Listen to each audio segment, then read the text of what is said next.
আমি শিখেছি নিজের জন্য বাঁচতে হয়। আমি জীবনে অনেক কিছুর ভিড়ে হেঁটেছি, অনেক মুখও চিনেছি, অনেক কথা কানে এসেছে, কিছু সরাসরি আর কিছু ফিসফাসে। প্রথম প্রথম খুব লাগতো, ভেতরটা যেন কেউ কুচি কুচি করে ছিঁড়ে দিত। চোখের সামনে হাসি, পিছনে বিষ। এই দ্বিমুখী আচরণ আমাকে বড্ড অবাক করত। আমি ভাবতাম, কেন? আমি তো কারো ক্ষতি করিনি, আমি তো সবাইকে আপন ভেবেছিলাম। তারপর একদিন বুঝলাম, সবাই আপন হয় না, সবাই আমার ভালোও চাইতে পারে না। অনেকেই অপেক্ষা করে কখন আমি হোঁচট খাবো, কখন আমি ভেঙে পড়ব, যাতে তারা আড়ালে দাঁড়িয়ে নীরব আনন্দে ভাসতে পারে। আমি তখন সিদ্ধান্ত নিলাম, আর নয়, নিজের শান্তি, নিজের সম্মান এবার নিজের হাতেই রাখবো। কারো কথায় কান দেব না, কারো ছোট করে দেওয়া ভুগরুটি আমায় স্পর্শ করতে পারবে না।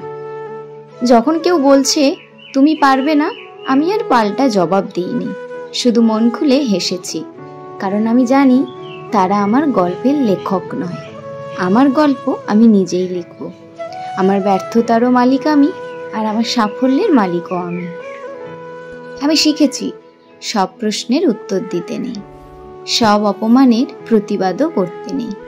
চুপচাপ নিজের কাজ করে যেতে হয়। চুপ থাকা কোনো দুর্বলতা নয়, বরং ওটাই সবচেয়ে বড় শক্তি। আমি এখন অন্যরকম জীবন বেছে নিয়েছি। যখন অন্যেরা পেছনে কথা বলে, আমি সামনের রাস্তা খুঁজি। যখন ওরা আমাকে ছোট করে, আমি আর উঠতে যাই না। আর যখন বিষ ছড়ায়, আমি গন্ধ শুকি গোলাপের। এখন আমি জানি, কারো জন্য থেমে থাকবো না, কারো ব্যর্থ আনন্দের উৎস হব না।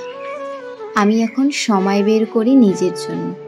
এক কাপ চায়ে মুগ্ধ হই, নিজের প্রিয় বই পড়ি, ছাদে উঠে আকাশ দেখি, পুরনো ছবিতে হারিয়ে যাই।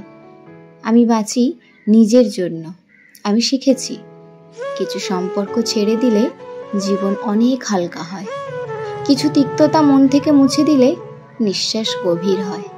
সবাইকে সাথে নিয়ে চলা আসলেই যায় না, এটা মেনে নিতে হয়। কারণ জীবনের পথে একাই হাঁটতে হয়, নিজের ছায়ার সাথে।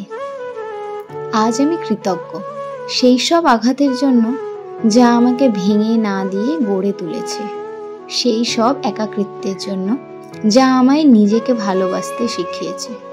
আমি এখন জানি, আমি কারো প্রমাণ নই, আমি কারো গল্পও নই।